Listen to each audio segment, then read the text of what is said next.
आवर्त सारणी periodic table को कंटिन्यू करते हैं और अपनी चर्चा चल रही है आयोनाइजेशन एनर्जी, आयनीकरण ऊर्जा पे। और आयनीकरण ऊर्जा पे अपन ने लगभग सब कुछ सीख लिया है। दो हेडिंग और बची है, कुछ इंपॉर्टेंट एग्जांपल्स जो भी अपन चर्चा करेंगे, और उसके बाद एप्लीकेशन ऑफ आयोनाइजेशन एनर्जी। तो आइए आयोनाइजेशन एनर्जी कुछ क्वेश्चन करते हैं। वो क्वेश्चन जो एग्जाम में आते हैं या वो क्वेश्चन जो एग्जाम में आ चुके हैं या किस तरह के क्वेश्चन आते हैं वो अपन चर्चा करते हैं। ठीक है, मैंने 9 एग्जाम्पल लिए आपके सामने, उन 9 के 9 एग्जाम्पल को मैं डिस्कस करूंगा। उसके अंदर एक्सेप्शनल केस भी है, और जो एक्सेप्शनल केस वो आपको याद रखने पड़ेंगे, और उसका जो रीजन है ये एक्सेप्शनल केस क्यों आया, जो उसको याद रखने में इजी करेगा, ताकि वो मैं डिस्कस करूँ आपके साथ। ठीक है, एक्सेप्शनल केस क्यों आया इसका जरूरी है पता होना, क्योंकि काफी बार क्वेश्चन भी पूछ लिया जाता है एक्सेप्शन क्यों आया। ठीक है, तो 1 बाय 1 डिस्कस करते हैं। चलो, तो पहले फर्स्ट एग्जांपल से स्टार्ट करते हैं। तो फर्स्ट एग्जांपल में पहले क्वेश्चन दे रखा है कि आयोनाइजेशन एनर्जी कोई भी ऑर्डर दो, इंक्रीजिंग या डिक्रीजिंग, जैसा भी ऑर्डर दो। चलो, तो पहला क्वेश्चन है, पहले क्वेश्चन में आप या पहले पार्ट में अपन चर्चा करते हैं कि एलिमेंट किस तरह से दे रखे हैं। सबसे पहले ये देखो, तो लिथियम से फ्लोरीन तक तो जो ट्रेंड है वो लेफ्ट टू राइट जाने का है, और अपन ने पीरियोडिसिटी में लिखा था लेफ्ट टू राइट जाने पर आयोनाइजेशन एनर्जी क्या होती है, इंक्रीज होती है। तो लेफ्ट टू राइट जाने पर आयोनाइजेशन एनर्जी को इंक्रीज करते हैं। तो इस तरह से ऑर्डर आना चाहिए, आयोनाइजेशन एनर्जी का ऑर्डर इस तरह से आना चाहिए, लेकिन इस तरह से नहीं आता, इस तरह से नहीं आता, ये गलत है। फिर ऐसा क्यों हुआ, क्योंकि कुछ एक्सेप्शनल केस है इसके अंदर। एक्सेप्शनल केस किस किस का आया था आपको याद हो तो, सबसे पहला एक्सेप्शनल केस आया था बेरिलियम एंड बोरोन में, ड्यू टू पेनिट्रेशन पावर। दूसरा एक्सेप्शनल केस आया था नाइट्रोजन एंड ऑक्सीजन में, due to half filled configuration. हाँ, लास्ट एक और केस आया था नियोन और फ्लोरीन, जो मैंने लिखा नहीं है, चलो कोई ना। तो इसके अंदर एक्चुअल ऑर्डर क्या हो जाएगा, यदि बात करूं चर्चा करूं तो सबसे लिथियम सबसे कम है, लेकिन उसके बाद कौन आ जाएगा, बेरिलियम और बोरोन में बेरिलियम जो है वो तो आगे निकल गया, मतलब बोरोन पीछे रह गया। ठीक है, सेकंड में मैं चर्चा करूं कार्बन और नाइट्रोजन, कार्बन अपनी जगह पर है, कोई दिक्कत नहीं है। अब नाइट्रोजन की चर्चा करते हो, नाइट्रोजन ऑक्सीजन से आगे निकल गया, तो नाइट्रोजन जो है वो बाद में आएगा ऑक्सीजन से। ठीक है, और फ्लोरीन अपनी जगह पर है। तो ये ऑर्डर गलत था, और एक्चुअल ऑर्डर ये वाला आपको याद रखना पड़ेगा। एक्सेप्शनल केस आए थे, और क्यों एक्सेप्शनल केस आए थे, पहला पेनिट्रेशन पावर और दूसरा हाफ फील्ड स्टेबल कॉन्फ़िगरेशन। ठीक है, चलो सेकंड की तरफ चलते हैं। सेकंड क्या बोलता है, lithium, sodium, potassium, rubidium and caesium. इसका मतलब ये एक ही ग्रुप के एलिमेंट आपको देखते ही पता चल गया होगा, और एक ही ग्रुप में अपन लिखा था पीरियोडिसिटी में, एक ही ग्रुप में टॉप टू बॉटम जाते हैं, तो आयोनाइजेशन एनर्जी घटती है, डिक्रीज होती है, कम होती है। तो इसका ऑर्डर क्या आ जाएगा, घटते हुए आ जाएगा। तो सबसे ज्यादा लिथियम, और ये ऑर्डर बिल्कुल सही है, ये गलत था, इसको मैंने सही करके यहाँ लिख दिया था। चलो दूसरे पे चलते हैं, सेकंड। अब बेरिलियम, बोरोन का sorry beryllium, magnesium, calcium, strontium and barium, ये जो अपन ने 5 बंदे लिखे हैं, ये भी देखने से पता चल रहा है एक ही ग्रुप के हैं, और एक ही ग्रुप में टॉप टू बॉटम जाने पर आयोनाइजेशन एनर्जी घटती है, क्योंकि रेडियस बढ़ती है, इफेक्टिव न्यूक्लियर अट्रैक्शन घटता है, या फिर शील्डिंग इफेक्ट बढ़ता है, ऐसे बोल दो। ठीक है, नेक्स्ट है, वापस एक ही ग्रुप के एलिमेंट है, इनर्ट गैस के हैं, तो ये सही है। नेक्स्ट अपन चर्चा करें, इनर्ट गैस के बंदे हैं सारे सारे, और टॉप टू बॉटम जा रहे हैं, तो टॉप टू बॉटम जाने पर अपन ने सीखा है डिक्रीज होता है साइज। चलो फिफ्थ वापस एक ही ग्रुप से, तो एक ही ग्रुप में टॉप टू बॉटम जाने पर डिक्रीज होता है, ये भी सही है। नेक्स्ट है carbon, silicon, germanium, tin and lead, ये भी एक ही ग्रुप के बंदे हैं, तो एक ही ग्रुप में टॉप टू बॉटम जाने पर घटता है, लेकिन ये गलत है। ये ऊपर वाले दोनों सही थे जो अपन ने किए, ये गलत है। इसमें फिर एक्सेप्शनल केस है। एक्सेप्शनल केस क्या हो, देखो कार्बन सबसे ज्यादा है, ठीक है, सिलिकॉन सबसे सेकंड रैंक पे, ठीक है, इवन गैलियम भी अपनी जगह पर ठीक है। दिक्कत कहाँ है, टिन और लेड में। टिन और लेड में लेड जो आगे आ जाता है, जबकि टिन पीछे चला जाता है। कारण क्या है, लेंथेनॉइड कॉन्ट्रैक्शन, संक्रमण संकुचन। आपको याद रखना पड़ेगा इसका रीजन क्या है, लेंथेनॉइड कॉन्ट्रैक्शन। चलो उसके बारे में चर्चा करता हूँ 8th एग्जाम्पल पे।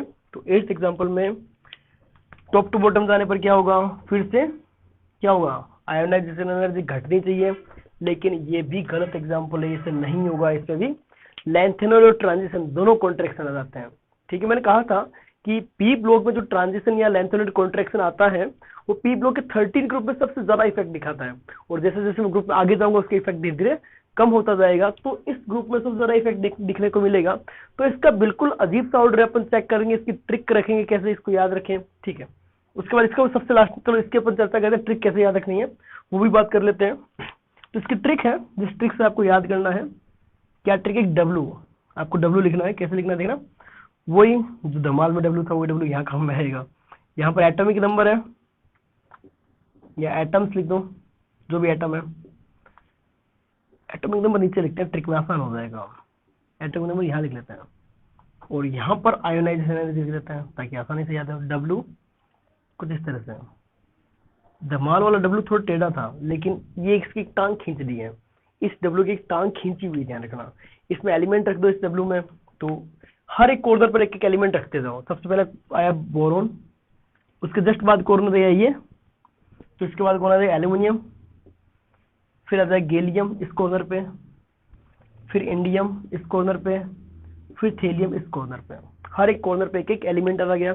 अब इसका आयोनाइजेशन एनर्जी के साथ मैचिंग करो, किसकी पोजीशन कहाँ है। इसकी पोजीशन यहाँ पर है, इसकी पोजीशन यहाँ पर है, इसकी पोजीशन यहाँ पर है, इसकी पोजीशन यहाँ पर है और इसकी पोजीशन यहाँ पर है। हर एक को अपन ने मैच किया। अब इसका ऑर्डर किया, सबसे ज्यादा बोरोन नहीं आ गया कि इस ऑर्डर में, इस सीक्वेंस सबसे ज्यादा बोरोन हाईएस्ट रैंक पे, सेकंड रैंक पे थेलियम नहीं आ गया क्या, थर्ड रैंक पर गैलियम नहीं आ गया क्या, फोर्थ रैंक पर एल्यूमिनियम, इंडियम सबसे लास्ट में। तो ये ऑर्डर बड़ा अजीब सा है, ये ऑर्डर आपको याद रखना पड़ेगा, एग्जाम में बहुत बारी पूछा हुआ है और वहां पर सब बच्चे गलत होते हैं। इवन कुछ बच्चे क्या करते हैं, गैलियम और एल्यूमिनियम को स्वैप कर देते हैं क्योंकि लेंथेनाइड कॉन्ट्रैक्शन बता देते हैं। कुछ बच्चे लास्ट वाले दो को स्वैप कर देते हैं, किसको, इंडियम और थेलियम को, जिसमें लेंथेनाइड कॉन्ट्रैक्शन, जबकि ऐसा नहीं होता। इसमें बिल्कुल इर्रेगुलर ट्रेंड देखने को मिलता है, बिल्कुल इर्रेगुलर ऑर्डर देखने को मिलता है। चलो नेक्स्ट अपन चर्चा करते हैं Fe+2 एंड Fe+3। आप सबको पता है कि जैसे जैसे पॉजिटिव चार्ज बढ़ेगा तो इफेक्टिव न्यूक्लियर अट्रैक्शन बढ़ेगा, और जब भी इफेक्टिव न्यूक्लियर अट्रैक्शन बढ़ेगा तो आयोनाइजेशन एनर्जी बढ़ेगी, तो इसका इंक्रीजिंग ऑर्डर हो जाएगा। और लास्ट बात करते हैं चार्ज। वापस वही बात है कि F-O-2 एंड N-3 पर इलेक्ट्रॉन ज्यादा है, इफेक्टिव न्यूक्लियर अट्रैक्शन घट गया हुआ है, शील्डिंग बढ़ गई होगी, तो उस वजह से क्या हुआ, इसका सबसे कम आयोनाइजेशन एनर्जी और F- की सबसे ज्यादा आ जाएगी। चार्ज से नेगेटिव, जो काम पॉजिटिव चार्ज होगा उसका जस्ट ऑपोजिट चार्ज काम नेगेटिव चार्ज की वजह से होगा। ठीक है, तो ये 10 एग्जाम्पल अपन ने लिए, सिंपल से 10 एग्जाम्पल है जो एग्जाम में आते हैं जनरली। ये भी सही एग्जाम्पल है और ये भी सही एग्जाम्पल है, जहाँ पर एक्सेप्शनल केस 3 थे और तीनों इंपॉर्टेंट एक्सेप्शनल केस है जो आपकी हेल्प करेंगे एग्जाम में, और एग्जाम में दिखेंगे आपको किसी ना किसी एग्जाम में जरूर दिखेंगे एग्जाम्पल। ठीक है, अब क्वेश्चन ये पूछा जाता है कि पीरियोडिक टेबल में सबसे हाईएस्ट आयोनाइजेशन एनर्जी किसकी है। तो सुनना, एक ही पीरियड में सबसे स्टेबल कॉन्फ़िगरेशन होता है इनर्ट गैस का। एक ही पीरियड में लेफ्ट टू राइट जाते हैं, तो अपने को पता है लेफ्ट टू राइट जाते हैं तो आयोनाइजेशन एनर्जी बढ़ती है, सबको पता है। ठीक है, और उस पीरियड में हाईएस्ट आयोनाइजेशन एनर्जी किसकी आती है, आपको पता है, इनर्ट गैस की आती है। उस पीरियड में उसके स्टेबल कॉन्फ़िगरेशन होता है, जैसे फ्लोरीन एंड नियोन को साथ रखा जाए, तो अपन ने कंपेयर करके बताया था लास्ट क्लास में कि नियोन की ज्यादा होगा due to fully filled configuration या स्टेबल कॉन्फ़िगरेशन। तो इस ग्रुप में, सॉरी इस पीरियड में फ्लोरीन से ज्यादा नियोन हो गया, तो इस पीरियड में सबसे हाईएस्ट वाला बंदा कौन हो गया, inert gas, that is neon. तो मतलब हर पीरियड में नियोन हाईएस्ट रहने वाला है। यदि अपन बात करें इनर्ट गैस के अंदर भी, तो हर एक पीरियड का हाईएस्ट बंदा ये है, और इनमें हाईएस्ट कौन है, इनमें हाईएस्ट हीलियम। तो पीरियोडिक टेबल में हाईएस्ट आयोनाइजेशन एनर्जी का बंदा कौन होगा, हीलियम। बड़ा अच्छा क्वेश्चन बनता है, पूरे पीरियोडिक टेबल में highest ionization potential, ionization energy, आयनिकल ऊर्जा का बंदा कौन होता है, हीलियम। कारण समझ में इलेक्ट्रॉनिक कॉन्फ़िगरेशन स्टेबल होता है, और इसी ग्रुप में जो बंदे हैं सबसे ज्यादा, इसका क्यों हुआ, क्योंकि इसका इफेक्टिव न्यूक्लियर अट्रैक्शन ज्यादा है। ठीक है, और इस तरह से आप लोग की डिमांड पे क्वेश्चन आने लग गए हैं। और भी कुछ दिक्कत है, और भी कुछ पूछना चाहते हो, और भी कुछ दिक्कत लग रही है, प्लीज डिस्कस करें, अपन और इम्प्रूव करेंगे। और इस तरह से अपन चलते हैं, पढ़ते हैं और हमेशा पढ़ते रहेंगे। Okay, thank you for watching.